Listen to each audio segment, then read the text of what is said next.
Salut tout le monde, bienvenue dans l'épisode numéro 4. J'ai pris le temps je prends le temps de faire une petite intro en direct de ma nouvelle auto de course. Que j'ai pris le temps de mettre mon saut pis tout là, parce que tu sais, j'ai pas tout de rouler. Je vous laisse essayer de deviner c'est quoi l'auto. En gros, cette semaine, j'ai la chance d'avoir mon premier commanditaire, Éric Lessard de Lessard Performance, qui est un solide passionné d'auto, de course en général. Pour réparer vos autos, pour réparer vos 4 roues, pour réparer les motosports, appelez-le en gros. Je l'ai rencontré chez CAS, l'épisode de la semaine passée avec Antoine et Charles Lestage. Puis il a vu un passionné en moi, j'ai vu un passionné en lui. Il a dit j'ai envie de t'aider, je veux faire partie de cette aventure-là. J'ai dit let's go mon homme, puis on s'est arrangé. Donc, commanditaire de cette semaine, Éric Lessard, c'est tellement apprécié, là, il a même pas idée à quel point, juste quelqu'un qui dit continue de faire tes petites niaiseries Danny, j'aime ça, là, ça fait chaud au cœur. Cette semaine, on parle avec David Mercier, un gars qui fait de l'autoslalom depuis 9 ans, vraiment ça coche, puis il vient nous vulgariser le sport, si on peut dire, nous expliquer comment ça fonctionne, comment lui a commencé, comment, pour quelqu'un qui a jamais commencé, comment lui il ferait. C'est vraiment très bon et formateur. Faut savoir que moi, un des premiers vrais événements de course que je suis allé dans toute ma vie, il y a maintenant 15 ans, c'est de l'autoslalom. Puis j'en parle un peu d'ailleurs. Il y a certains avantages à ce type de course. Donc je vous souhaite un excellent épisode, puis on se revoit la semaine prochaine. Merci, salut!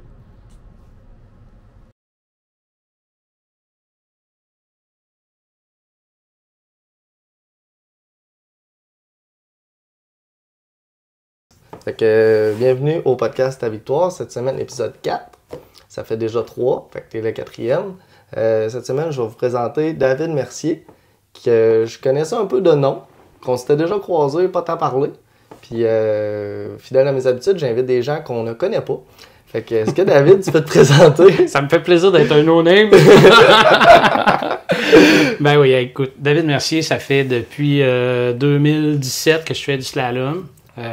Amateur de course automobile, amateur de voiture, mais tu sais, j'avais jamais vraiment osé mettre ça en œuvre. Puis là, à un moment donné, il y a quelqu'un qui m'a donné un bon coup de pied. Puis on a starté ça. Depuis ce temps-là, je suis tombé complètement en amour avec ça. C'est ce qui nous amène aujourd'hui, puis on va en jaser. Depuis 2017. Yes. Yes. Fait que c'est quoi ton premier souvenir en 2017 aux courses? Comme compétiteur, si je comprends bien. En fait, la première fois que j'ai traversé la ligne de départ, j'étais stressé, je shakeais, j'avais pas une bonne voiture, du moins que moi, je considérais pas une bonne voiture pour commencer. Mais je me souviendrai toujours la dose d'adrénaline, mais aussi de satisfaction de dire « Hey, je le fais ». Tu sais, ça, c'est comme le point qui a tout changé, là. Le « Hey, je le fais ». Puis entre de se dire « Hey, je le fais », puis je le fais réellement, tu sais, il y a un processus, là. Mais quand j'ai réalisé que j'étais en train de le faire, ça a été un déclencheur mémorable. Ah ouais? Ouais. Parce que, est-ce qu'avant de faire d'autoslalom, tu sais, t'aimais les courses en général? T'allais aux courses? J'aimais ça, mais je peux pas dire que j'y allais beaucoup. Tu sais, je suivais la F1, je suivais le NASCAR, je suivais toutes ces affaires-là. Je suis un fan fini des Porsche. Puis encore aujourd'hui, là, j'en bave juste à les regarder. Mais je peux pas dire que je prenais action. Tu sais, j'aime bien mieux être derrière le volant qu'être assis dans un estrade. Fait que j'y allais pas beaucoup pour ces raisons-là. Puis j'aimais mieux regarder la F1 que de faire n'importe quoi d'autre, tu sais. Mais autre que ça, je peux pas dire que j'étais vraiment passé à l'action. Mais j'ai toujours aimé les voitures, là. Toujours. Ouais. Mais tu sais, à t'entendre, je peux comprendre pourquoi tu le faisais pas. Parce que tu écoutes la F1, tu écoutes le NASCAR ou tu regardes une Porsche, ça a l'air un peu inaccessible. Ouais, exact, c'est en plein ça. Puis en fait, c'est exactement ce qui m'a amené au slalom puis qui m'a gardé au slalom. On pourrait en parler longtemps. Ben, on est là pour ça. Good. Je t'écoute. Ben, en fait, tu sais, le slalom, c'est définitivement, à mon sens, là, c'est définitivement l'entrée de gamme du sport automobile, là où est-ce que c'est accessible à tout le monde puis tout le monde peut y aller. Puis en fait, c'est ça qui m'a amené là parce que j'avais clairement pas les moyens de faire de la course automobile. Parce que, tu sais, quand on dit de la course automobile, le monde, il pense tout que on est 30 pilotes puis que là, on se suit tout un côté de l'autre ou des fois, on se bump un peu puis tu sais, tout ce qu'on voit dans les scénarios de films, là. C'est pas juste ça, faire de la course, là. Tu sais, faire de la course, c'est un peu contre toi, c'est un peu, oui, contre les autres, mais en réalité, c'est de te retrouver derrière un volant puis d'essayer d'accomplir quelque chose. Peu importe le quelque chose, c'est quoi. Moi, dans mon cas, c'est du slalom, mais ça pourrait être n'importe quoi. Mais là, je me suis rendu compte que le slalom, c'est vraiment une porte d'entrée accessible, autant financièrement que de par la fréquence des événements. Où est-ce que les événements sont pas trop loin. Avec quel genre d'équipement il faut faire ça. Tu sais, à partir du moment que tu as une voiture de rue standard puis un casque, là, puis de la bonne volonté, là, en bas de 100$, tu as un événement puis tu passes une journée à la piste. Là. Je veux dire, c'est quand même accessible. Ouais. Puis justement, es-tu à l'aise de parler de budget? Allons-y. All in. Ouais. Parce que moi, j'ai des petits guests, là, genre, je suis un petit Nostradamus. OK. On me dit à l'oreille que ta saison 2017 n'a pas coûté la même chose que la dernière. Veux-tu qu'on en parle? Pourquoi pas? En fait, ça dépend tout le temps du niveau de dédication. C'est un bon mot, ça? Comment on se dédie à faire la chose? Là? À quel point tu veux gagner? Il y a ça, mais il y a aussi ton budget personnel. Là, je veux dire, en 2017 versus maintenant, la situation familiale n'était pas la même. Mes priorités n'étaient pas tout à fait les mêmes. Fait que, tu sais, j'ai commencé avec un Corolla, c'était ma voiture de rue. Un Corolla 2006, ben stock, puis tu sais, on s'entend, un Corolla, ça tourne pas, ça freine pas, ça accélère pas, tu sais, ça fait rien de ça. Mais c'était assez pour me donner la piqûre, puis tu sais, j'ai pas dépensé une fortune, j'ai acheté des pneus usagés qu'on m'a recommandés, puis j'ai appris avec ça, puis c'est tout. Là. Fait qu'à part faire un changement d'huile, checker mes breaks, puis mettre un set de pneus usagés, le reste, c'était payer mes événements à coût de 80$. T'avais deux sets de roues ou t'as mis un set de... J'ai trouvé un set usagé sur Marketplace. Puis je l'ai sablé à mitaine, peinturé à mitaine pour qu'il ait l'air un peu propre parce qu'il était vraiment dégueu. Puis c'est ça que j'ai utilisé pour mes pneus de course. Fait que je traînais mon set de pneus dans le coffre. Puis quand j'arrivais là-bas, ben, je changeais mes roues. Puis quand je repartais, je changeais mes roues une autre fois. Fait que tu crapotais pas tes pneus de roues. Je pense qu'il y a n'importe quel passionné. Son meilleur ami, c'est Marketplace. Marketplace puis la débrouillardise, là, parce que tu sais, faut que tu le fasses toi-même. Si tu vas au garage à chaque fois, ça va te coûter cher. Là. Ouais. Mais genre, même les caméras qu'il y a ici, là, c'est commandité par Marketplace. Merci, Facebook.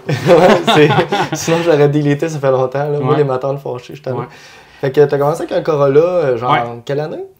Un Corolla 2006. Ça, c'était en 2017. Fait qu'il y avait 11 ans. Un auto à 3000 à ce moment-là, genre. À peu près. Puis tu vois... ce Corolla-là, je l'ai lâché en 2020, il y avait 475 000 km. Fait que tu sais, entre 2017 et 2020, là, ça te donne une idée qu'en 2017, quand j'ai commencé ce là il devait être rendu à quoi?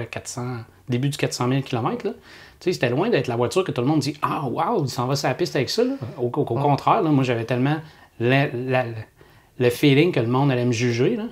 J'allais là un peu, pas honteux, mais je prenais mon trou, tu sais. Parce que je me disais, crème, je m'en vais avec du monde qui sont habitués de faire ça, puis qui ont toutes des bagnoles, puis des ci, puis des ça.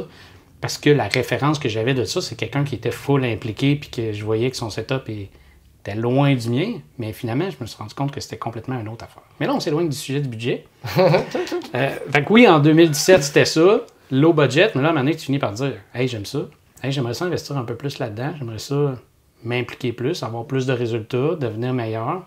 Là, comment je fais, tu sais? Oui, après ça, de l'expérience, c'est un autre sujet qu'on pourra parler, mais aussi, il faut que tu updates ton équipement. Tu sais, si tu es un fan fini de, mettons, de marche en montagne, ben tu iras pas là en gougoune.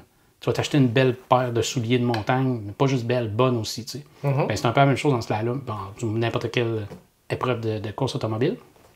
Fait que là, après ça, on a acheté tout de suite, l'automne qui a suivi, on a pogné un piqueur, puis là, on s'est acheté un Miata. Un Miata de base, mais là qu'on a commencé à optimiser pour les classes. Au début, on était dans les classes de base, mais juste l'optimiser, tu sais, déjà là, c'est une partie de budget qui passe là. Je veux juste préciser, moi je le sais, mais je veux expliquer aux gens. On. Allez, ça, ouais. Pourquoi okay. On. En fait... C'est rare qu'on attend ça, on était plusieurs à faire des courses. Exact. Ben en fait, d'habitude, les gens se pointent là seuls.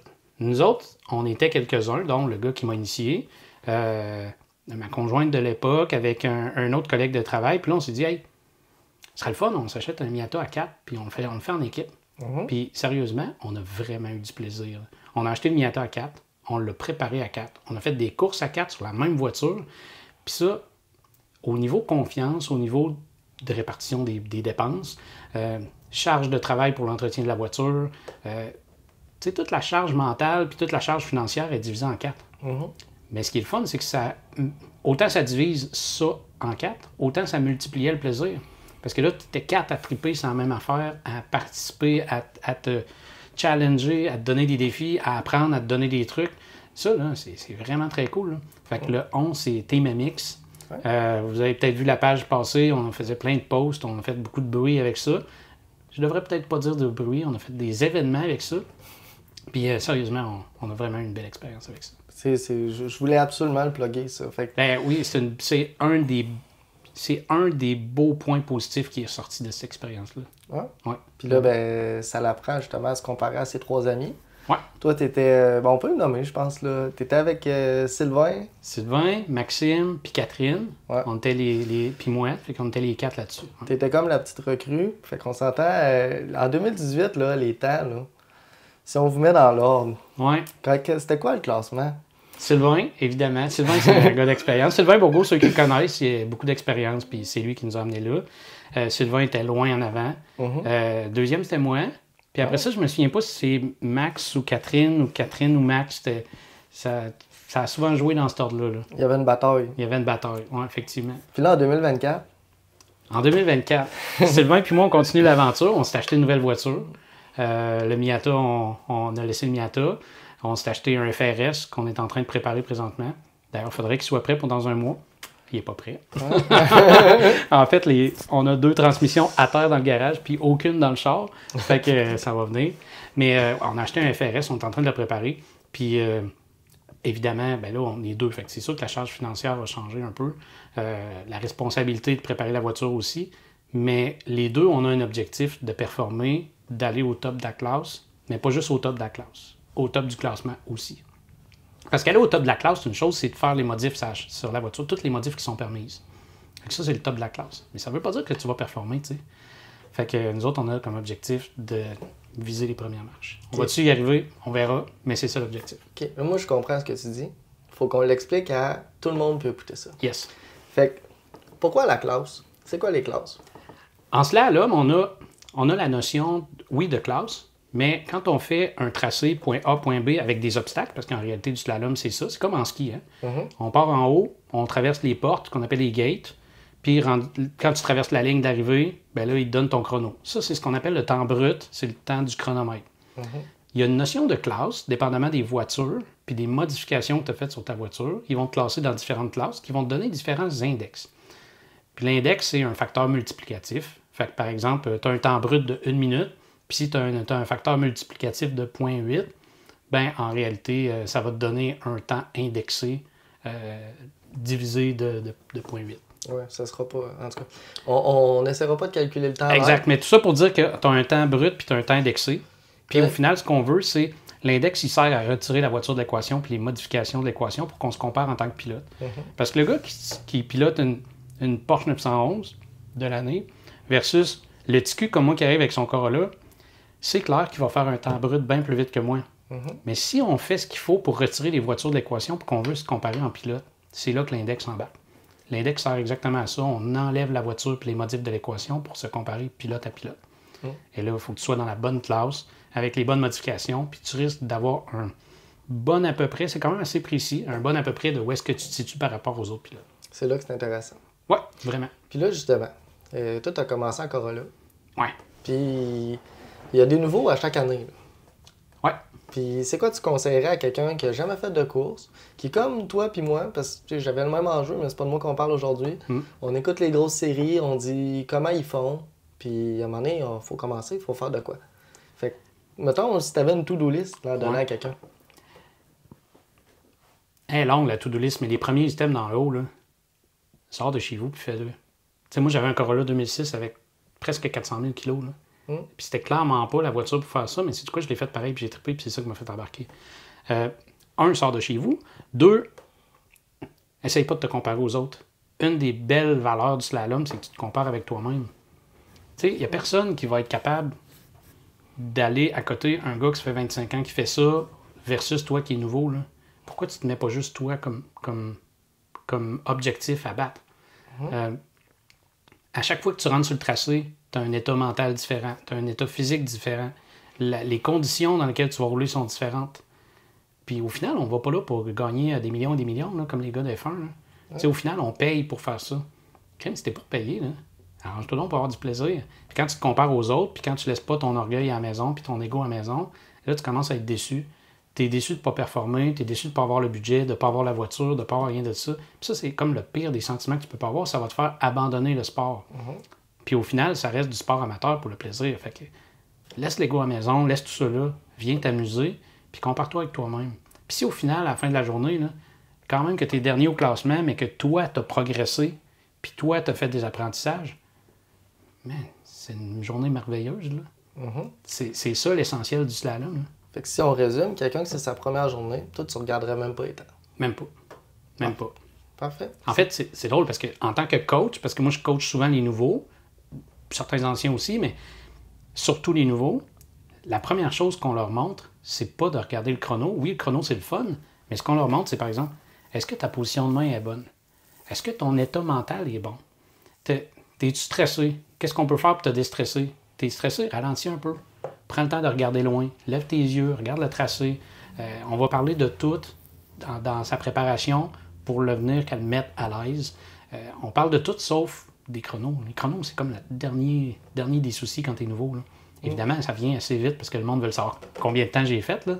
Mais quand tu n'es pas dans le bon état mental, que tu n'as pas la bonne attitude et que tu ne sais pas quoi corriger, on commence par la base, le chrono viendra après. Yes. Puis moi, personnellement, je trouve qu'il y a un bon moyen d'apprendre en slalom, c'est que moi, c'était une de mes premières journées de track là, quand j'avais 16 ans. Ouais. Puis tu arrives à côté de la porte passager de n'importe qui ou presque, avec un casque, une bonne humeur et un beau sourire, puis tu vas embarquer. Ben oui, c'est clair. Ouais, moi, cette journée-là, j'ai été une prostituée. Mais genre... Ce mot-là, là. Ouais, celui-là, le mot en paix.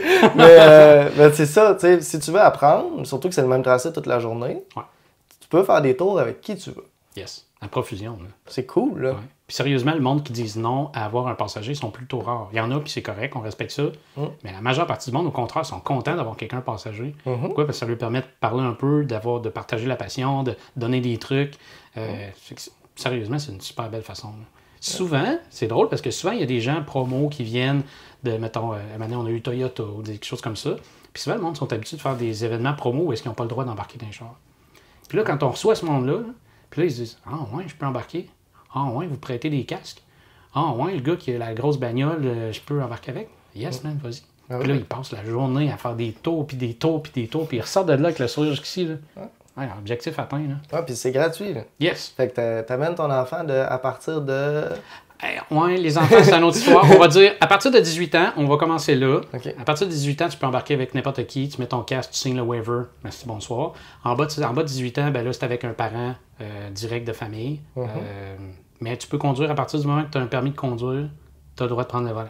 Fait que même le temporaire à 16 ans. Oui, dès que tu as un permis de conduire valide au Québec, tu peux prendre le volant. C'est admis. C'est très cool, ça. Yes. Donc, n'importe qui a un enfant de 18 ans et plus, il peut aller embarquer avec n'importe quel inconnu. Ce qu'on dit de ne pas faire aux enfants, là. Oui, c'est ça. Embarquer avec des inconnus. Ouais. Mais une piste de course, c'est correct. On choisit notre monde.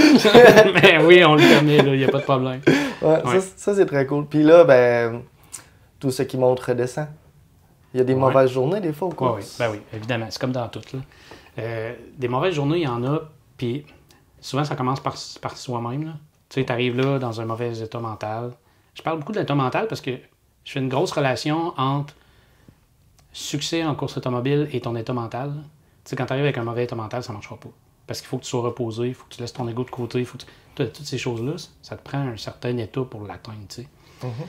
Il y a des ups, il y a des downs. Les downs peuvent être causés par t'as pas bien dormi la semaine, il pleut, t'as le travail qui te trotte dans la tête, t'as n'importe quoi. Souvent, c'est tout des aspects mentaux. T'as peur de la pluie, t'as peur du fossé là-bas, tu t'en fais avec le chrono, puis un gars qui t'a passé, que d'habitude t'es en avant de lui, puis là, c'est tous des éléments qu'il faut surpasser, qu'il faut apprendre à dealer avec ça, puis ça vient de travailler à l'interne. Ben souvent, c'est quand il y a des trucs qu'on contrôle pas, justement à la pluie ou des choses comme ça, qui viennent nous déranger, que c'est là qu'arrivent les accidents. Là. Ouais. On se fait pas de cachette. Là. Oui, ça arrive. C'est des choses qui arrivent. Ouais. Puis je savais même pas que vous rouliez même quand il pleut. Ça dépend du niveau de pluie. Là. Évidemment, si ça tombe des clous, maintenant on va arrêter. Mais non, quand il pleut, une légère pluie, là, la piste est mouillée, oui, on tourne. D'ailleurs, on dit au monde qui viennent faire du slalom, parce que faire du slalom, c'est comme en 2 étapes. Tu as la partie où tu conduis, mais tu as la partie aussi où est-ce que tu es dans le champ pour ramasser les cônes de ceux qui roulent, parce que quand tu roules, tu peux frapper les cônes. Fait que c'est ce qu'on appelle le pylon duty. Ben, les gens qui viennent, on leur dit Hey, apporte ton impair, apporte tes bottes de pluie, apporte ton parapluie parce que tu vas faire ton pylon duty anyway. Là. Qu'il pleuve ou qu'il pleuve pas, tu vas être dans le champ pendant une partie de la journée pour ramasser les cônes. Fait que ça fait partie de l'équation. Mais là, tu parlais des accidents. Malheureusement, ça arrive le moins souvent possible, mais ça arrive à peu près une fois par saison qu'on a un accident. Des fois léger, des fois plus grave, mais ça arrive. Ouais. Puis ça fait partie de la game. Là. Ouais. Vous avez des parcours qui ont une vitesse moyenne d'à peu près combien, généralement? En bas de 100 km/h. En moyenne, je pourrais pas te dire, puis ça dépend vraiment. Il y a des tracés, des fois, qu'on est obligé de remettre la première, tellement que ça ralentit à certains endroits, mais qu'après ça, on met la 3. Fait que, quand tu passes la 3, d'habitude, tu commences à avoir une vitesse quand même assez appréciable. Les fins de 2 finissent habituellement entre 90 et 100 km/h à peu près. Là. Puis ça arrive des fois qu'on met la 3. Fait que ça varie de 0 à ces vitesses-là. Okay. En fait, on s'est réglementé. Fait qu'on on n'aurait pas le droit d'embrayer la 4 à 150 km/h. Là. Ça, on n'aurait pas le droit. Le slalom vient avec un set de règlements. Puis le but, c'est d'apprendre à contrôler la voiture puis à devenir un meilleur pilote. Puis c'est pas nécessairement à 150 km/h que ça va arriver, ces choses-là. Fait que on essaye de modérer la vitesse. Quoique quand tu es derrière le volant puis qu'il y a des obstacles devant toi, même si tu roules à 55, 60, 70 km/h, tu te rends compte que ça arrive vite. Là. Comme un orignal qui arrive ou un chevreuil ou n'importe quoi. Là. Pas besoin de rouler à des vitesses de fou pour que ça te surprenne. Là. Fait que c'est un peu pareil en slalom. Oui, effectivement. Ouais. Puis, en réalité, l'auto réagit de la même façon à 60 qu'à 160. C'est juste qu'à 160, elle le fait plus vite. Là. La dynamique est la même, effectivement. C'est la même affaire. Fait que ça te permet d'apprendre l'auto, ça te permet d'apprendre à conduire sur la pluie, de te comparer à tes pairs, surtout avec les index. Fait que c'est quand même le fun. En plus, ça te fait des amis. Oui, vraiment. Sérieusement, c'est une belle communauté. Là. J'écoutais ton premier invité, Kurt. Ouais. Il parlait des belles personnes qu'il a rencontrées dans le rallye, entre autres. Oui, il parlait de moi. Entre autres. Mais c'est drôle parce qu'il y a certaines des personnes qu'il a nommées qu'on a aussi qui viennent nous voir en slalom. Puis sérieusement, c'est tellement une belle communauté. Le monde sont tellement accueillants, chaleureux. Je te donne un exemple. À un moment donné, mon gars, mon plus vieux, vient faire un événement. On avait un vieux Civic pour les enfants. Fait il vient faire un événement, puis à un moment donné, le Civic, il y a quelque chose qui va pas. Fait qu'on parque ça sur le côté, puis on se dit, c'est triste, là, mais on checkera ça plus tard, la journée est finie. Pendant que l'auto était dans les pits, il y a du monde qui sont allés, qui ont arrangé l'auto pour que les kids puissent continuer à faire leur journée. Mais crime, ils ont rembarqué sur la piste, puis ça a marché. Tu parles d'une communauté géniale, ça, tu sais. Ça n'a pas de prix, là. Fait que ça, c'est le genre d'esprit qu'on retrouve là-bas. Là. Ça, c'est une très belle anecdote. Puis, tu sais, tantôt, je faisais le gag, c'était juste un gag, là, de ne pas embarquer avec n'importe qui. Là. Mais c'est un. Tu sais, je veux dire, les pistes de course, puis que ce soit du slalom, du time attack ou du tout ce que tu veux, c'est le seul endroit où tu peux laisser traîner 4000$ d'outils, partir sur la track, puis avoir les deux oreilles tranquilles, là, quelque chose de même. Les deux oreilles sur ton oreiller. C'est ça, oui. Oui, sur ton oreiller dans le char avec ton camp. En tout cas, ça, là. Ouais. Fait que. Tu y vas pas avec le dos de la main morte. Tout ça. Ouais. Fait que, fait que c'est ça. Puis dans le fond, toi, tu as commencé slalom avec Sylvain. Tu vas encore te comparer avec Sylvain, avec un nouveau FRS. Exact. Ça, c'est cool. Très cool. Très cool. En fait, ce qui est le fun en slalom quand tu es plus qu'un, c'est le fun aussi quand tu es juste un, là, mais ce qui est encore plus le fun quand tu es deux sur la même voiture, c'est que là, tu peux vraiment enlever la voiture de l'équation. C'est la même bagnole, le même jour, dans les mêmes conditions. Là. Fait que là, on se compare vraiment en pilote contre pilote. Puis là, c'est le fun. Mais il faut avoir un peu d'expérience pour faire ça, parce que comme je disais, un nouveau qui se compare avec un ancien, c'est sûr que tu pars de loin. Hein. C'est comme ma première saison, j'aurais pas pu me comparer avec Sylvain. Là. J'aurais juste pas pu. Non, mais c'est normal. Le gap était trop grand. Mais c'est normal, il fait ça depuis avant 2000. Oui, c'est ça. Il a survécu au bug. Il a survécu au bug. Il est encore là. Tout ça. La première fois que j'ai vu, il avait son Subaru, puis c'est dans le temps qu'il était gris. Là. Oh, ouais, gris, oui, ça fait longtemps. Oui, c'est ça. C'est avant que j'aille des cheveux blancs. Tout ça. Ah, toi aussi, t'as ça, des cheveux blancs? Oui, je commence à avoir de l'expérience. Il était gratuit sur Amazon, puis tout. Fait que, puis tu sais, je sais pas s'il donne des cours d'autoslalom. Il fait partie des coachs. Tu parles de Sylvain? Ouais. Oui, il fait partie des coachs. On est quelques-uns. On a comme une garde régulière des gens qui sont habitués et qui ont le désir et les skills pour faire ça. Fait que Sylvain, oui, on fait partie. Puis, sérieusement, Sylvain, c'est un excellent pédagogue. Il explique super bien, mais il y a aussi le ressenti de la voiture puis l'expérience qui va avec. Fait que c'est quand même le fun de se faire dire des choses que tu n'as pas encore réalisées en tant que pilote, mais que lui est capable de le voir, de le verbaliser puis de te le faire changer. Ça donne une grande valeur. Puis c'est intéressant aussi quand il t'explique quelque chose qui est dans le banc à droite, puis que là, il te l'explique que t'es pas capable de le faire, puis il te le réexplique que t'es pas capable de le faire, puis il te le réexplique que t'es pas capable de le faire, puis il dit, veux-tu que j'essaye? Ouais. Puis là, On a tous passé par là. ouais! Puis là, il avance dans le champ, puis du premier coup, il fait toup, toup, tip, tip. On dirait qu'il est en train de se faire des crêpes, puis tout est réglé. Tu viens de découvrir, tu viens de résumer mes 5 ou 6 premières années en slalom. Mais genre, le gars, il est cool, là. Puis genre, mais ça, c'est. Je dirais pas que c'est frustrant, c'est comme impressionnant, mettons. Oui, c'est impressionnant. Ouais, c'est vraiment cool. Tu sais, dans le temps, il donnait des cours sur des lacs, là. Ouais. Ouais, mais jeune Danny était là, puis bref, c'était vraiment cool. Fait que là, justement, les deux, toi aussi, t'es coach. Oui. Les deux, le 27, vous allez être à Montmagny. C'est ça? C'est pas le 27, c'est non, le 2? c'est le 3. Le 3 mai, je pense. 3 mai, samedi, puis 27, samedi, c'est le le 3 mai. C'est l'école de début de saison. Chez nous, ça s'appelle, chez nous, le Club Delta à Québec, on appelle ça l'école de début de saison. Au CADL, qui est le club de Montréal, si vous êtes plus de la région de Montréal, allez les voir, là, gens très cool, très professionnels. Eux autres, ils appellent ça une journée de dérouillage. La formule n'est pas tout à fait la même, mais le but est le même. Le but étant de démarrer en force la saison, puis de permettre aux gens d'aller sur la piste une première fois avant de mettre les chronos, avant de mettre de la pression, avant de quoi que ce soit. C'est juste pour avoir du fun sur la piste. La formule n'est pas tout à fait pareille, puis il y en a qui aiment aller aux deux justement parce que la formule n'est pas pareille. Fait que quelqu'un qui veut plus un style école va venir au Delta, puis quelqu'un qui veut plus avoir du temps de piste, puis se pratiquer, puis vérifier que sa voiture est prête, ben, il va aller au CDL, puis les deux sont complémentaires. Fait que ça fait une super belle offre. À l'intérieur de 2h30 de voiture, tu es capable de faire, Montmagny, Sannerre, ouais, peut-être plus 3h30, mais à l'intérieur là, de 3h30, tu es capable d'avoir les meilleurs des deux mondes, puis ça coûte pratiquement rien. En fait, même pour les nouveaux membres, puis ceux que c'est la deuxième année en tant que membre, ceux qui prennent leur membership qui coûte 60$, on offre l'école gratuite. Okay. Fait que tu as ton membership pour l'année, puis tu as une journée de piste gratuite avec des coachs. Là, c'est pas cher. Non, c'est vraiment pas cher. Ouais. Puis ton membership, il te donne-tu quelque chose? Il te donne une couple d'avantages, comme entre autres, on a un prix pour les membres. Fait que quand tu t'abonnes, quand tu t'inscris à un événement, tu as un prix préférentiel parce que tu es membre. Okay. On réserve aussi les numéros, parce que sur les voitures, on a les numéros. Mais quand tu as ton membership, ton numéro est réservé pendant 2 ans. Des petits avantages comme ça, des rabais chez certains concessionnaires automobiles ou des détaillants de pièces. Fait qu'à la fin de l'année, ton 60$, il est comme revenu. Absolument, oui, assurément. C'est quelqu'un qui participe à tous les événements, son 60$ est payé. Là. Ça aussi, c'est vraiment cool. Là. Ça vient avec une super photo à la fin de l'année, haute définition par Tony Collins. Hey, là, t'as l'air fier. Là. Ben oui, ben non, oui. mais... Puis lui, il prend des photos depuis vraiment longtemps. Là. Sérieusement, c'est de loin le meilleur pour prendre des photos. Là. Puis Tony vient à tous nos événements, il prend des photos de tout le monde, puis ceux qui ont un membership, à la fin de l'année, il leur donne une photo haute résolution de eux en action sur la piste. Ça fait des cristis de beaux souvenirs. Non, mais je peux pas, moi, j'ai pas le droit de dire que c'est le meilleur parce que c'est M. Bruno là, qui prend les photos au karting, puis je veux avoir encore des photos. Ah, OK! Il y a un gars qui vient qui prend des photos. Point. Puis c'est le meilleur. Mais ils peuvent tous être les meilleurs. On va faire des catégories. Meilleur dans sa catégorie. C'est ça. Les moins de 6 pieds, c'est ça? OK, c'est ça. Je sais pas quelle grandeur qu'il y a. Ouais. Mais, fait que là, c'est ça. Le 3 mai à Montmagny. Ouais. Puis là, c'est quoi le format de la journée, justement? C'est assez simple. Premièrement, c'est pas juste la journée pratique, mais on fait aussi une école théorique. Quelques jours avant, on se connecte tout en ligne, sur Zoom, sur Teams, sur peu importe le système, on se connecte. Puis là, on donne les bases du slalom, mais aussi les bases de la dynamique d'une voiture. Fait qu'on explique c'est quoi, comment que ça marche, c'est quoi les comptes, c'est quoi un tracé, c'est quoi les pénalités. Fait qu'on explique tout ça de façon théorique.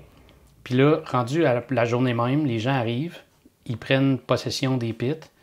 C'est quoi les pits, comment on se stationne, où on se stationne, on les embarque là-dedans. Après ça, on les amène marcher le tracé.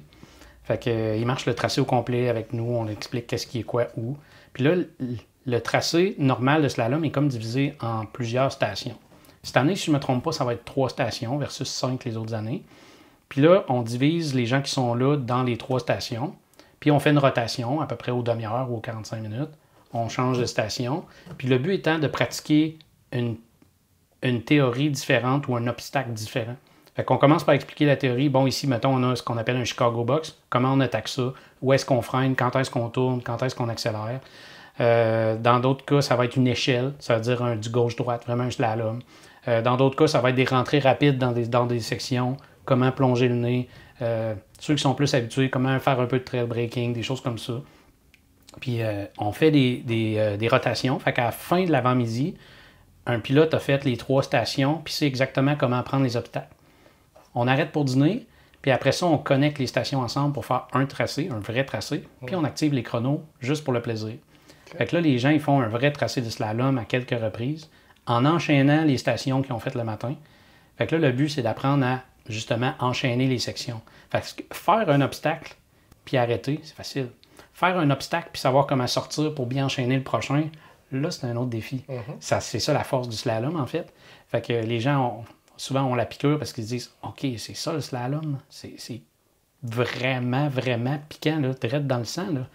Un coup que tu es capable d'enchaîner les stations puis que celle où tu étais habitué d'arrêter pendant la station du matin, là, il faut que tu lèves les yeux, que tu regardes l'autre puis que tu continues pour l'enchaîner comme il faut. Là. Ça donne la piqûre, vraiment. Ouais. Puis là, après ça, là, tu commences, tu deviens pas pire. Ouais.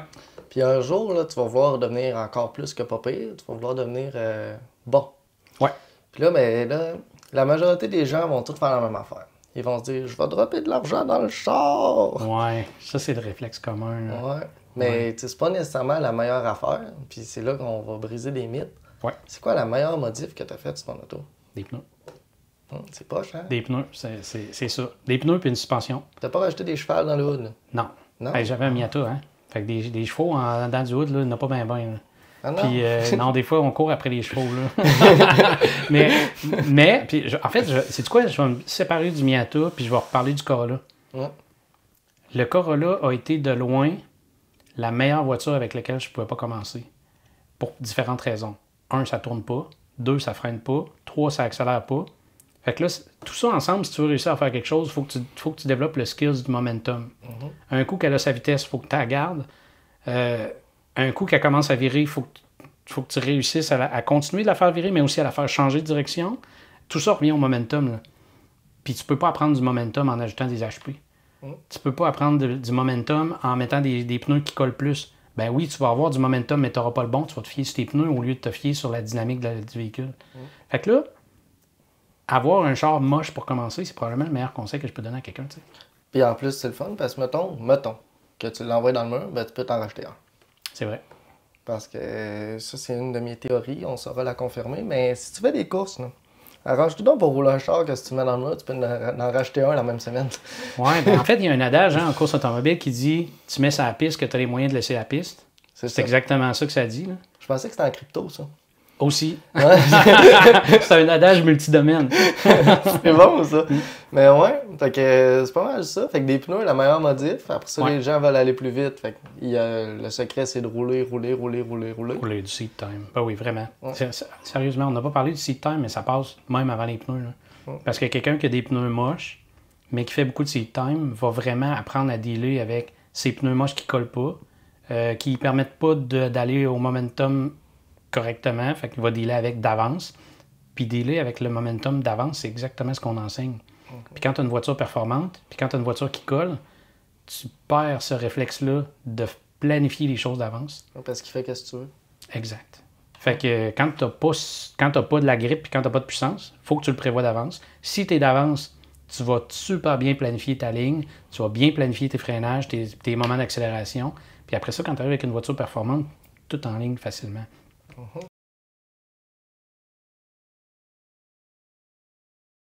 On refait, si tu avais à commencer, comment tu ferais? Puis ça va me redonner un élan sur quelque chose. Puis au pire, on le recoupera. Si j'avais à recommencer, qu'est-ce que je ferais? Fucking la même chose. Oh, tu le referais de la même façon? Mais ça, c'est parce que tu as eu un bon coach. C'est ça mon point, là. Ouais. Mais c'est ça mon point, mais on peut en parler de ça. Là. Parce que tu sais, le monde qui vient, souvent, ils viennent tout seuls, puis ils sont un peu gênés de venir parce qu'ils sont tout seuls. Là. Fait que tu sais, moi, je suis comme l'exception.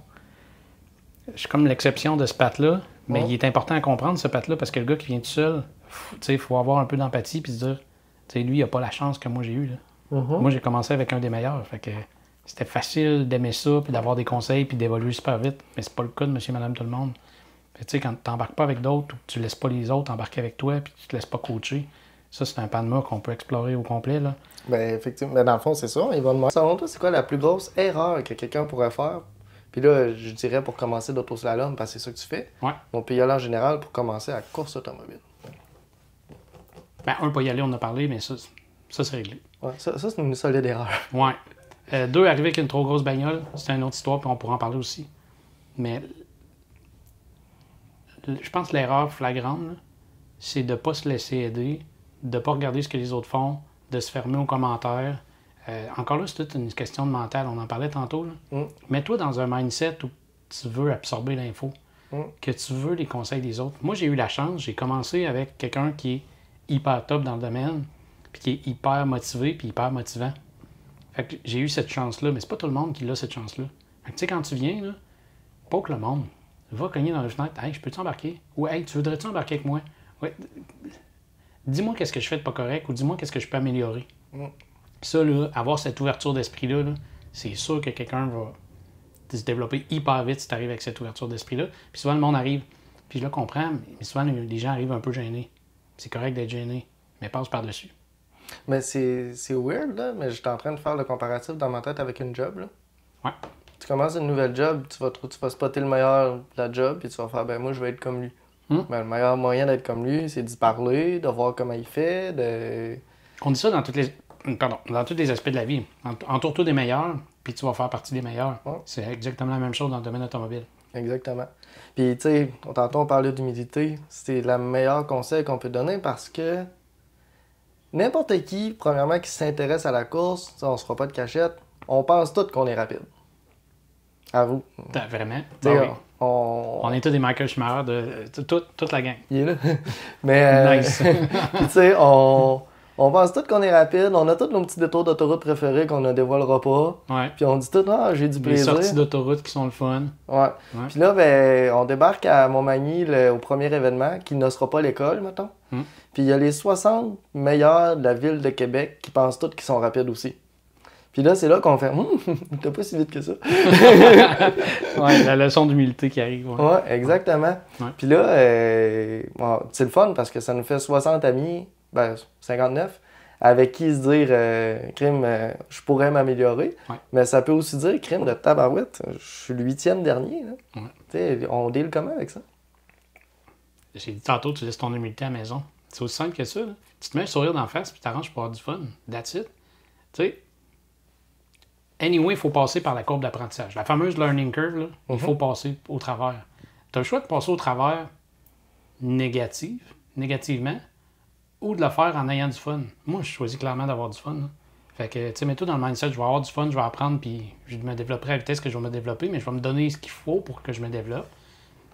Le reste, là, all-in. Si tu savais comment que la communauté du slalom, les gens sont accueillants, là, je dirais que ça, c'est quelque chose que le monde, il trippe quand ils viennent nous voir. Là. Ils disent, je suis arrivé là, puis tout le monde souriait, tout le monde était funné, tout le monde venait me voir, hey, ça va-tu, t'as-tu besoin d'aide, des affaires de même. Ouais. C'est ça, le slalom, là. Tu sais, je vais parler un peu plus cru, là, mais tu sais, l'espèce de vision qu'on a du monde de l'automobile, que c'est tout des motés, des orgueilleux, puis des... Non, c'est pas ça. C'est complètement différent de ça.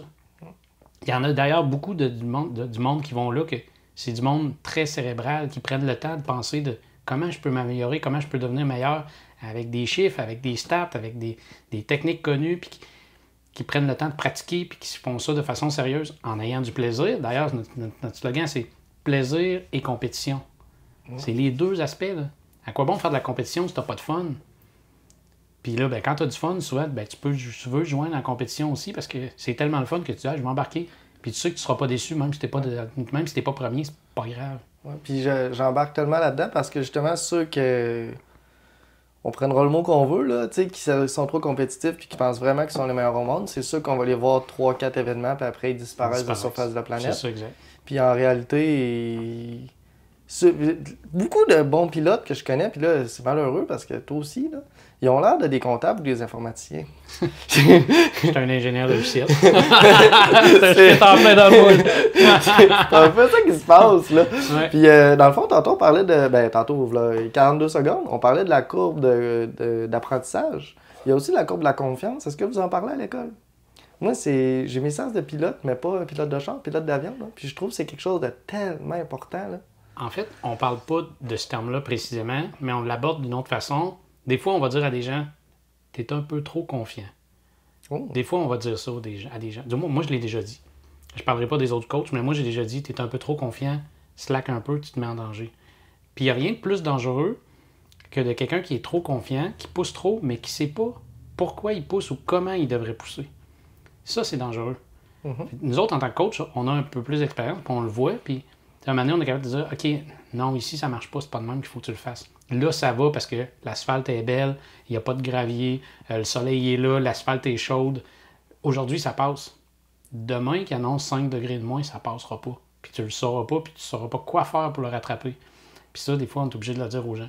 Mais souvent, on a juste besoin de le dire une fois, puis après ça se place. Ah, ils me l'ont dit plusieurs fois. Ouais. Mais ça vient avec l'expérience. Là. À un moment donné, le monde finit par comprendre le momentum de la voiture, puis ils finissent par gager où la limite. Là. Ouais. Puis tu sais, je trouve ça intelligent parce que là, on peut. Ben, ça veut pas dire que tu allais vite dans le chemin. On élimine ça de la question. Yes. Ça fait 2017, ça fait 8 ans que tu fais de la track. Ça va faire 8 ans. C'est ma 9e année. Ouais. C'est ça. 17, 18, 19, 20, 21, 22, 23, 24. Ça va être ma 9e. Ouais. À la hauteur de 6 événements par année. Plus parce que j'ai fait le CADL, le MCO et autres. Là. Bon, en tout cas, c'est pas grave. Fait que j'essaie de build up ma question, là. Ouais. Mais tu sais, ça fait 9 ans, plusieurs événements par année. Ça fait beaucoup de situations différentes, beaucoup de parcours différents, beaucoup de trucs différents. Combien de fois ça t'a été utile dans le chemin pour éviter des accidents? Tout le temps. Tout le temps. Fait que là, ça a coûté 100$ par événement, 6 événements par année, 600 x 9, 6 x 9, ingénieur, j'ai besoin de toi. 6 x 9, 54? 54. Fait ouais. que ça a coûté 5400. Puis un accident, ça doit être 15 000 de dommages, mettons. Fait que t'as sauvé 10 000. Voilà. Hey, je suis positif dans mon budget. Enfin! On n'a pas fini la conversation du budget au début. Boys bad, ben raide. OK, en réalité, c'est les assurances, mais c'est pas grave. En fait, c'est quoi? Je vais te donner un exemple. J'ai malheureusement frappé 2 ratons, là, 2 ans. Ouais. Je revenais du chalet un soir. Il était quoi, 11h30. Un endroit assez plein de forêt. Puis je sors d'une courbe. Puis là, il y a 3 ratons devant moi. Tu sais, ils sont debout. Puis ils te regardent. Puis ils restent là. Malheureusement, sur les 3, j'en ai frappé 2. Mais j'ai fait une sacrée manœuvre. Puis sérieusement, si c'était pas de mes skills de slalom, je pense réellement que je finissais dans le clos à faire des tonneaux. Là. Le slalom m'a permis cette fois-là de, oui, donner un coup de volant comme n'importe qui aurait donné, mais je l'ai limité. Puis je l'ai limité parce que si je le donnais comme il aurait fallu que je donne pour ne pas les frapper, c'est clair que je l'échappais. Mais moi, je le savais. Quelqu'un qui s'est jamais mis dans cette situation-là ne le sait pas. Aurait probablement donné un coup de volant trop gros, puis là, l'aurait probablement échappé. Parce que le secret, c'est souvent d'être délicat. Si on exact. Peut dire. Oui. C'est d'être faut danser avec la voiture. Ouais. Ça, cette expression-là, souvent, le monde ne la comprenne pas, mais quand tu danses, t'es fluide. C'est de la fluidité. C'est exactement ce qu'on cherche quand on fait du slalom. La fluidité apporte la vitesse. Mais dans cette situation-là particulière, d'être brusque, c'était pas une option. Fait que j'ai donné, oui, un coup de volant. Oui, c'était un peu brusque, mais c'était à la limite de ce que moi je connais de ma voiture puis de mes compétences de pilotage. Puis malheureusement, j'ai pas été capable de toutes les éviter. Tu vois, sur les 3, j'en ai pogné 2. Ça a coûté cher aussi sur la voiture, mais ça, c'est une autre histoire. Mais cette fois-là, j'ai clairement senti une fois dans ma vie, hey, j'ai des skills. Même si le résultat, je les ai frappés puis j'ai brisé ma voiture, mais je reste convaincu que monsieur et madame tout le monde qui aurait été dans cette situation-là l'aurait probablement mis dans le clos. C'est arrivé aussi à plusieurs reprises l'hiver. Tu sais, l'hiver, tu es moindrement sur la glace. Tu sais comment que ça se passe. Des fois, ça se passe hyper vite. Là. Il arrive du vent ou une vanne qui passe un peu trop proche, puis là, tu le sens qu'il dérape. Ça, on le sent venir, on le sent le momentum. Puis tu sais, il y a une expression dans le domaine automobile qui dit you drive with your butt. Tu conduis avec tes fesses. Mais ça, à longue, on développe ce réflexe-là. Tu la sens, la voiture. Tu pourrais quasiment te fermer les yeux puis tu es capable de prévoir ce qui va se passer. Mais ça, à la longue, on le sent. Puis ça, je le vois tous les jours. Je vais te parler aussi d'un autre concept. Tu demandes quand est-ce dans la vie de tous les jours ça te sert. Mettons, il pleut. Tu sais, on l'apprend dans les cours de conduite. Garde tes distances, ralentis un peu. Oui, moi, je le fais. Je suis un conducteur averti. Mais je conduis aussi pour les autres. Puis une des choses qu'on enseigne en slalom, puis ça qu'on devrait enseigner à tout le monde, même dans les cours de conduite automobile, lève ta tête puis regarde loin. Prévois qu'est-ce qui va venir. Anticipe. C'est ça le but du slalom, c'est anticiper pour être fluide. Mais anticiper dans le trafic, pour anticiper qu'est-ce que l'autre va faire, qu'est-ce qu'il pourrait faire, c'est quoi ta porte de sortie. Ça fait partie des skills standards qu'on devrait apprendre à tout le monde. Moi, je m'en sers dans la vie de tous les jours. Ça vient du slalom, définitivement. Oui, puis Ben, une autre affaire qui vient du slalom, puis ça n'a aucun rapport avec la conduite automobile, mais moi, je trouve avec la course en général, la gestion des émotions, elle se développe fois 200 000. Là. On parlait de l'humilité tantôt, là. Ouais. Genre, c'est utile aussi dans la vraie vie, là. Tu sais, genre, dans communiquer avec des gens ou des affaires de même. Ouais. Genre, c'est des skills qu'on développe en faisant un sport. Ouais. Parce que, mettons, moi, je faisais pas de sport quand j'étais plus jeune. Là. Fait que mon sport, c'est la course. Fait que c'est pas mal ça. Utile dans la vraie vie. Ah oui, c'est ça. Fait que, après l'école, ben, on a une saison de slalom qui se développe. Ouais. On a 6 événements cette année qui sont tous dans la région de Québec. Fait que, mettons, on part de Québec, c'est gros max 1 heure. Ça? À une exception près, Oui. sur nos 6 événements, il y en a un qu'on fait conjointement avec le CADL à Montréal. OK. Fait que sur ces 6 événements-là, il y en a un que c'est eux qui organisent à Montréal. OK. Puis il y en a un autre que c'est nous qui organisons à Québec, c'est eux qui viennent nous visiter. Fait qu'il y en a 5 à Québec, dont un que le CADL vienne. Puis il y en a un que c'est nous qui allons là-bas. Okay. Mais tu sais, ça reste quand même dans un rayon très appréciable. Fait que 6 événements quand même dans une belle proximité. Fait que 5 à Québec, puis 1 pour se faire des nouveaux amis. T'en plein ça. C'est ça qu'on fait. Yes, puis voir des nouvelles pistes aussi, là, ça fait partie de la game. Oh, oui. Ouais. Puis c'est niaiseux, mais tous les asphaltes écolent différents. Ah, tellement. Puis ça, on explique ça à quelqu'un, personne comprend. Ouais. Vous allez comprendre. Allez-y. Quand t'arrives à Mirabel, à Icar, que là, c'est du béton. Ouais. Là, c'est complètement différent. Là, c'est une autre histoire aussi. Ouais, il y en a qui adorent, puis il y en a qui aiment pas bien. Ouais. Mais c'est pas grave, là. Tu regardes les avions, tout est beau. Fait qu'on a 6 événements qui font un championnat. Ce qui fait qu'un jour, à un moment donné, il va y avoir un champion. Mm-hmm. Sauf qu'il y a aussi d'autres types de championnats que je pense que tu connais bien. Fait que peux-tu nous en parler? Oui, en fait, on a un championnat mix ou de couple. J'aime pas trop le mot couple parce que c'est plus mix qu'on appelle. C'est un homme et une femme.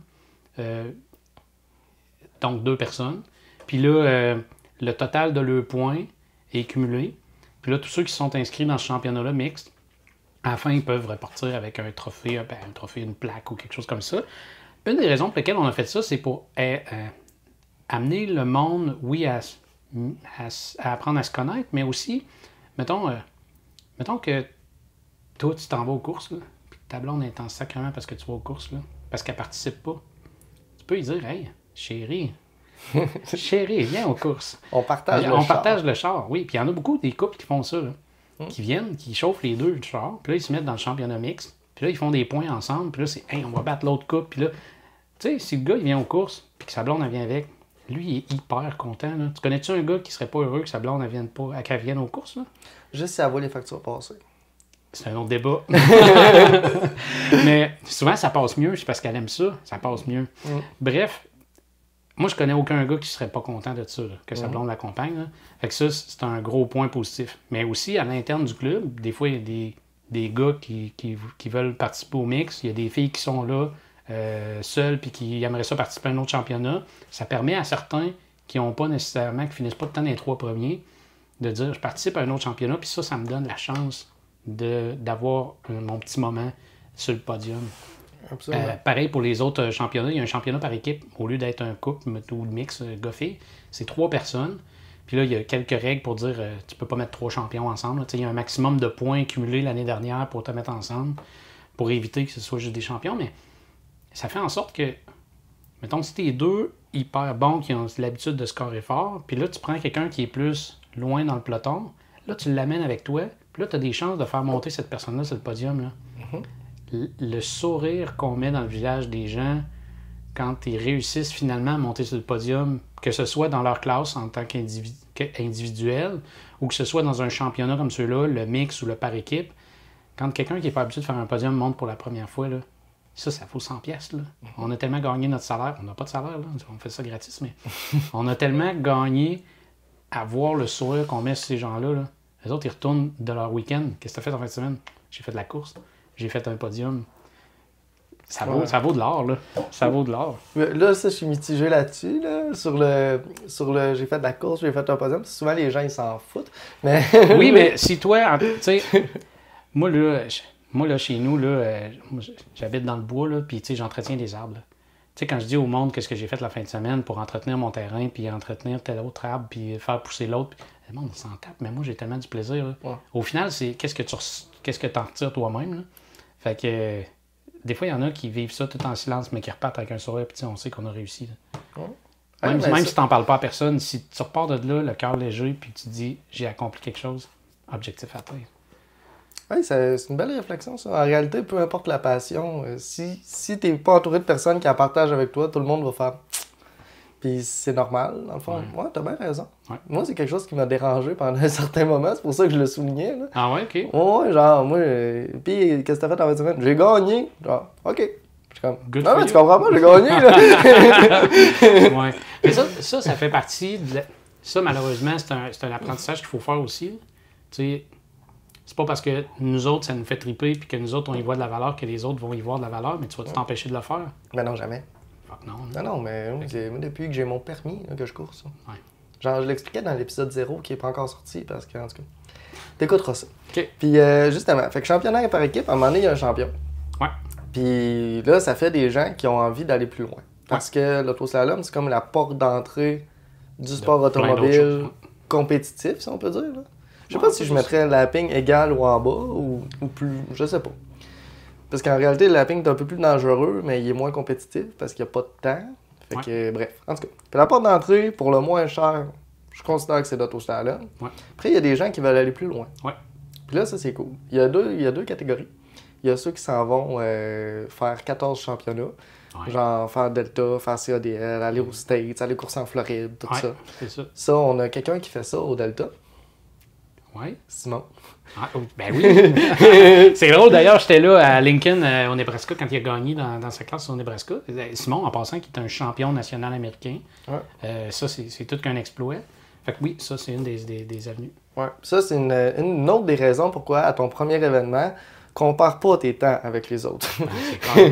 De toute façon, tous ceux qui ont embarqué avec Simon, qui voient Simon aller, il est genre next level. Là. Autant en pilotage qu'en qualité de voiture. Surtout en qualité de voiture, c'est incroyable. Oui, en préparation, ce gars-là était légendaire. C'est intense, oui. Ouais, je sais pas s'il dort.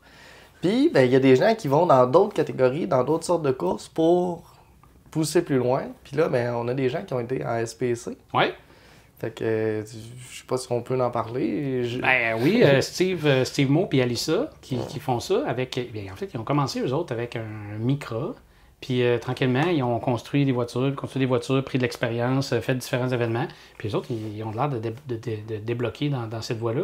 Puis ça, c'est cool parce que si tu savais comme le slalom, c'est formateur, autant sur l'aspect humain qu'on a parlé tantôt, mais que sur l'aspect technique de conduite. Puis là, après ça, tu arrives en lapping ou en time attack ou en peu importe ce que tu veux faire après. Tu vas juste construire par-dessus ce que tu as appris en slalom. Le momentum, tu l'as appris. Le freinage de la voiture, tu l'as appris. La mise en situation un peu limite, du trail braking, c'est pas tout le monde qui est fait pour ça. Là. Mais quand tu arrives à des vitesses plus élevées, comme en lapping ou en time attack ou en SPC ou en whatever la catégorie, quand tu as fait tes bases en slalom, d'habitude, tu développes beaucoup plus vite dans les autres catégories. Pourquoi? Parce que tu construis quelque chose. Quelqu'un qui commence tout de suite en time attack, il est habitué de conduire vite, mais quand il arrive à une situation moindrement un peu périlleuse, il a moins de réflexes que la personne qui a fait du slalom avant. Fait que, tu sais, Ali, là, c'est un bon exemple. Là. Elle a commencé hyper jeune, c'est pas trop d'expérience, puis on l'a vu évoluer au fil du temps. Puis là, maintenant, c'est rendu une solide pilote. Là. Son père aussi, Steve Moe, c'est rendu un solide pilote. Et les deux, ils ont commencé par la base. Puis c'est vraiment beau de les voir évoluer maintenant. Oui, c'est vraiment cool. Je suis allé les voir au Grand Prix de Trois-Rivières l'année passée. C'est cool quand tu dis que tu vas voir quelqu'un que tu connais au Grand Prix de Trois-Rivières. Oui. Respect. Ouais. Puis c'est cool qu'à mesure qu'on évolue, puis je réalise que c'est les amis de toute une vie. Là. Je connaissais genre 5-6 personnes qui faisaient le Grand Prix. Puis là tu viens un peu dire pourquoi moi. Fait qu'on s'en repasse cet été. Pourquoi pas moi, je voulais dire. En tout cas. Puis fait que ça fait des gens qui viennent, qui a évolué dans le sport. Ça fait des gens qui deviennent de plus en plus meilleurs. Puis aussi, nono que ça puisse paraître, mais là, c'est à cause que moi, je suis biaisé parce que j'aime l'automobile puis j'aime conduire. Là. Mais je trouve que n'importe quel ami qu'on a qui a peur de conduire l'hiver ou qui a peur de conduire en général ou qui a peur de son auto devrait s'offrir une journée de piste, surtout en autoslalom, parce qu'il y a plein de monde qui pourrait l'aider à affronter sa peur. Surtout à l'école de début de saison. Ouais. C'est tellement le contexte idéal. Ouais. Parce que, mettons, on est à côté du boulevard. Là. Je suis sûr que 9 personnes sur 10 qui passent sur l'autoroute ne savent pas à quel point leur auto peut freiner. Parce que même dans les cours de conduite, là, ils disent pas « Let's go! Freinage d'urgence! » Non? Oui, non, ça arrive juste pas. C'est ben trop dangereux à pratiquer sur la route. Puis c'est vrai d'une certaine façon. Mais apprendre à conduire ton auto, à la limite, dans certains cas, c'est utile et c'est nécessaire. Puis y a-t-il quelque chose, David, que tu fais pour te préparer physiquement puis mentalement en compétition? Tu sais, pendant l'hiver. Oui, physiquement, pas tant. Je peux pas prêcher par l'exemple à ce niveau-là. Quoique je travaille sur le char. Bon, ça met un peu en forme, mais je fais d'autres sports, là, mais spécifiquement pour le slalom, non. Je dirais que si je faisais d'autres épreuves, probablement que ce serait nécessaire. Mais en slalom, ça ne l'est pas. Mentalement, oui, par exemple, vraiment beaucoup. Juste, regardez loin. Tu sors, par exemple, d'une entrée. Tu arrives d'aller faire l'épicerie chez Super C. Puis là, tu arrives pour sortir. Puis là, le premier réflexe, moi, je regarde loin. Je regarde au loin. Qu'est-ce qu'il y a? Même dans la direction que je vais aller. Pas juste dans la direction opposée, voir si quelqu'un vient. Dans la direction que je vais aller. C'est quoi mon tracé? Ça, c'est une préparation mentale qu'il faut que tu fasses. Parce que comment tu veux espérer mettre la théorie en application si tu ne la pratiques pas? Il faut que ça devienne une espèce de mémoire musculaire. Là. Fait que te préparer mentalement, pratiquer la théorie, je regarde loin, j'anticipe mes mouvements, j'anticipe les mouvements des autres. Ça c'est à l'année longue. Là. Surtout l'hiver, en fait, quand ça glisse. Là. Quand ça glisse, qu'est-ce que tu veux faire? C'est où ta porte de sortie? C'est où que tu regardes? Là? C'est tout le temps où tu regardes. Mais en slalom, c'est la même chose. Là. Fait qu'on le pratique tout le temps. Yes, c'est parfait, ça. Puis, dans le fond, il y a des mauvais côtés au slalom. Ouais. T'as déjà eu des mauvaises journées aux courses? Oui, ça commence par l'état mental. Si tu arrives avec un mauvais mindset, tu vas nécessairement avoir des mauvais résultats. Ça va avec. Les mauvaises journées au slalom, ça passe aussi par le malheur des autres. Moi, j'ai eu la chance, puis je vais toucher du bois. Jusqu'à date, j'ai rien brisé. C'est pas le cas de tout le monde. Des fois, il y en a qui brisent. Puis ça fait vraiment des mauvaises journées. Là. Puis je parle pas juste briser, mettons, mon radiateur a sauté. Non, des fois, ça arrive qu'il y en a qui le mettent dans le mur.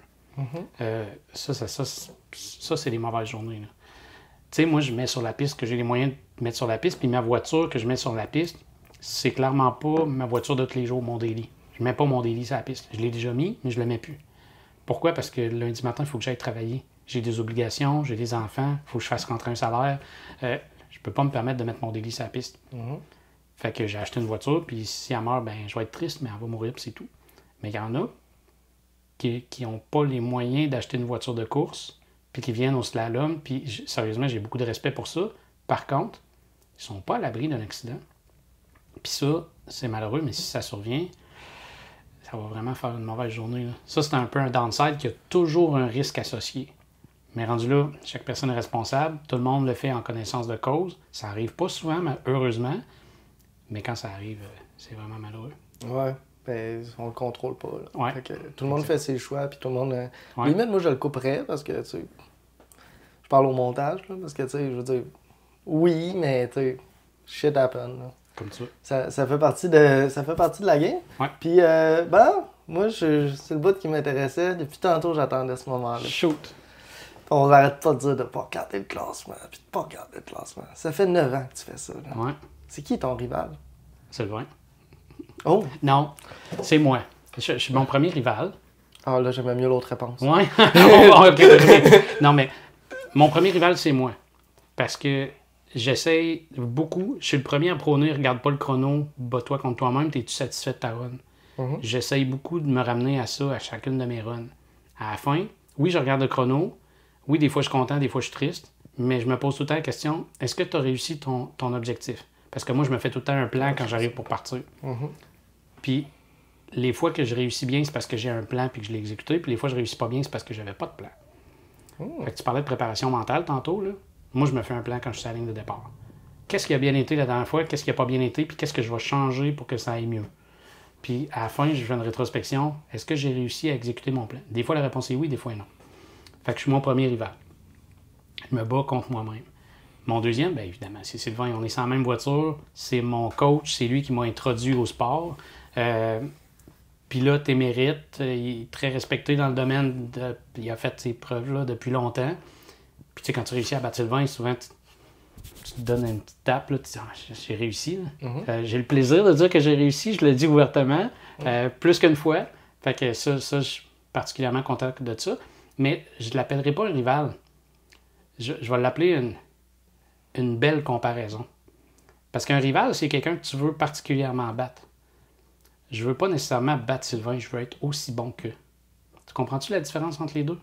Oui, le battre, c'est le fun, mais si un jour je réussis à élever mon niveau de pilotage et la constance au même niveau que lui, je vais être satisfait. Ça veut dire que tu as gagné. Là. Ouais. Puis à la base, c'était ton coach, il en faisait depuis avant toi. Puis un très bon ami aussi. Là. Ouais. Puis là, tu sais, ça fait 9 ans. Ça t'a pris combien d'années avant que ça commence à être comparable? Je dirais que ça fait à peu près 2 ans qu'on est comparable.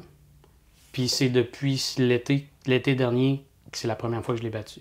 Puis y a-tu des choses que tu as mis en place différemment pour arriver à de tels résultats? Je peux pas dire que j'ai fait différemment, c'est l'accumulation du temps de piste. Ce qu'on appelle le seat time. Là. L'expérience. Ouais.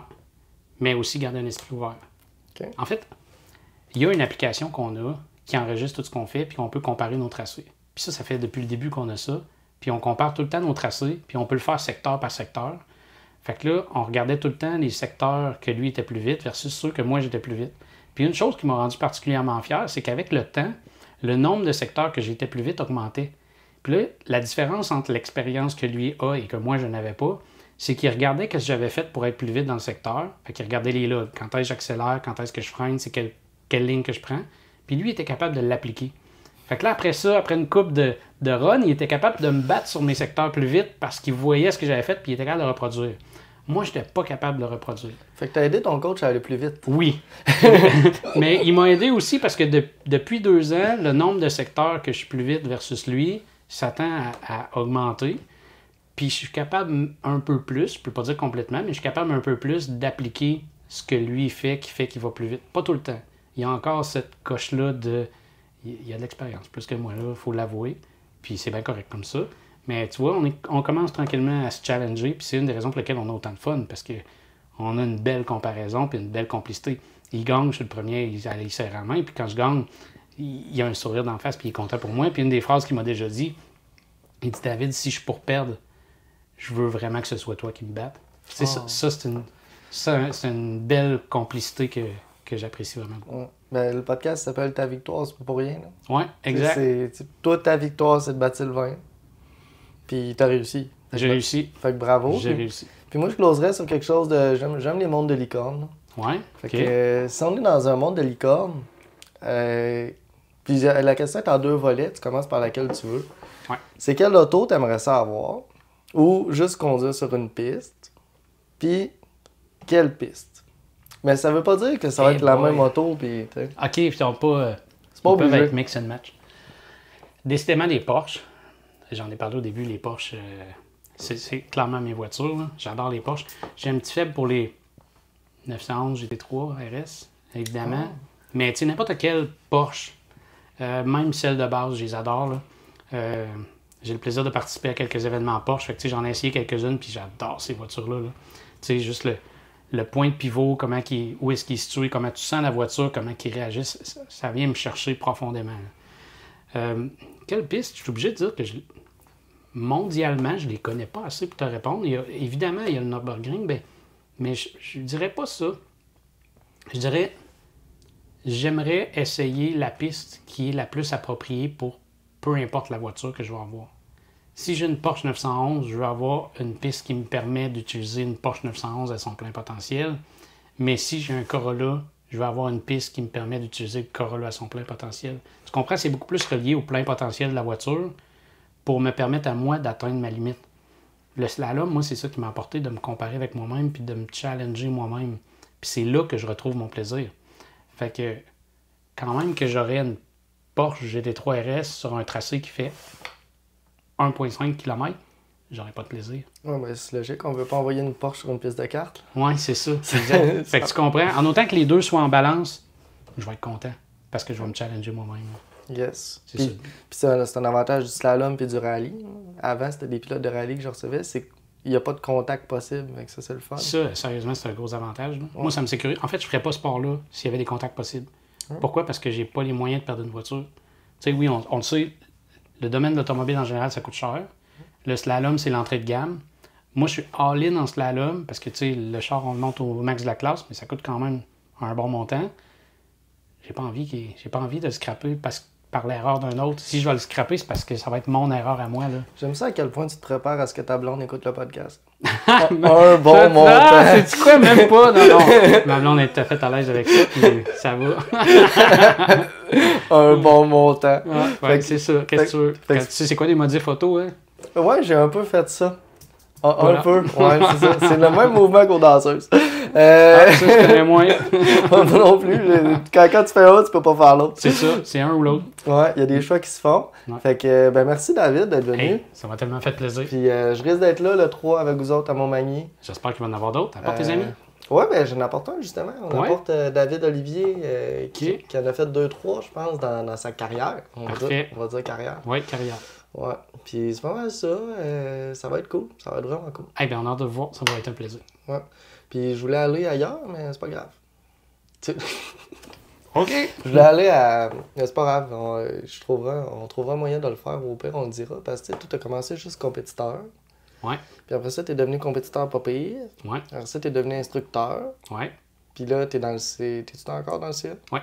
T'es dans le CA. Ouais. Ce qui fait que quelqu'un qui commence cette année, il peut faire toutes ces étapes-là. Là. Ben oui, certainement. Mais on peut en parler, si tu veux. Ouais, ben là, il faut faire une fin. OK. Ben, on peut Comme en parler. tu veux. Oh, oui, Ah ouais. Si tu veux le fitter dans le montage. Ok, on comme fait tu des veux. applaudissements.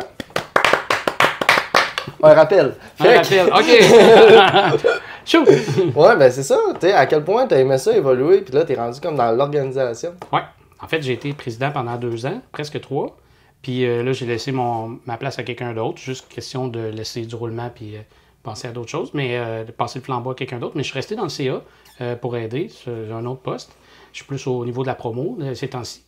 Puis, tu sais, le cheminement, j'ai commencé comme nouveau, avec une voiture de rue bien standard. Après ça, compétiteur de base. Après ça, compétiteur plus avancé. Après ça, coach. Après ça, président du club. Puis là, je continue à m'impliquer au niveau du CA. Ce qui est le fun dans cette progression-là, c'est que quelqu'un qui veut faire une progression dans tous ces chemins-là, il peut y aller puis il peut arrêter où ce qu'il veut. Mais il peut se rendre aussi loin qu'il veut. Pourquoi? Parce que des volontaires puis des bénévoles, on a tout le temps besoin. Fait que le gars qui veut s'impliquer puis qui aller jusqu'au bout de son implication, il y a de la place. Il faut juste lever la main puis le faire. Le gars qui veut rester un compétiteur qui a du plaisir, c'est correct.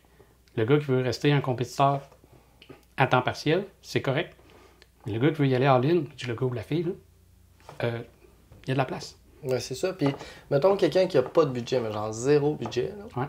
À la limite, il pourrait poster sur le groupe pour faire du covoiturage. Absolument, ouais, ça, on voit ça souvent. Ouais, puis il pourrait aller faire son premier événement. Ben, il le fera pas, mais genre bénévole. Puis aller faire des tours avec le monde. Vraiment. Sérieusement, quelqu'un qui lève sa main et dit hey, moi, je suis bénévole, mais payez-moi en tour. Il est temps, mon homme, on va t'en donner des rides. Ouais, puis ça coûte rien. Là. Mais non, genre, gratis. c'est moins cher qu'aller au cinéma. Exact. Faut juste payer son gaz pour se rendre à la piste, puis encore là, il pourrait demander du covoiturage. Ouais, puis je suis sûr que c'est plus le fun qu'aller au cinéma. Puis j'ai rien contre le cinéma. ouais, Monsieur non, Guzzo, poursuis-moi pas. Mais, mais là, je suis sûr que c'est plus le fun. Fait que là, c'est un vrai closing. On a fini le rappel. Yes. Tel pas les Cowboys fringants. Un autre groupe, on quitte. Salut. Hey, merci, c'était le fun. Yes. Yes! Encore Danny. Si vous êtes encore là, ça doit vouloir dire que c'était pas pire. La fin de l'épisode avec David Mercier, toujours dans l'auto de course. Là. Pour être honnête, c'est pas mal 2 minutes après que j'ai tourné l'intro. J'espère que vous avez eu du plaisir. J'espère que vous avez appris des choses. La semaine prochaine, on a quelqu'un d'autre dans un autre type de course. Je laisse le suspense faire sa job, mais j'ai déjà sorti un reel. Donc, les plus fins renards auront compris. Sachez que la nouvelle auto que je suis assis dedans va faire le Grand Prix de Trois-Rivières et je vais être assis dedans. Donc, s'il y a quelqu'un d'autre qui a envie de me commanditer, ça ferait bien en tabarouette. La dite auto va aussi être allouée. Puis, quand quelqu'un va avoir deviné ce que c'est, quelqu'un qui sait pas déjà, là, parce que j'ai quand même 2-3 amis qui sont au courant, je vous posterai des photos pour le scoop. Fait que, merci à tout le monde d'avoir écouté jusqu'au bout. N'oubliez pas de liker la chaîne, suivre la chaîne, blablabla, toutes ces affaires-là. S'il y a quelqu'un qui s'y tente d'aider au montage aussi, Seigneur que je manque de temps. Puis à la semaine prochaine, merci énormément d'être là. Puis oui, abonnez-vous s'il vous plaît. Ça prend 1000 abonnés. Les heures d'écoute, ça va super bien, mais ça prend des abonnés. Salut! À la semaine prochaine.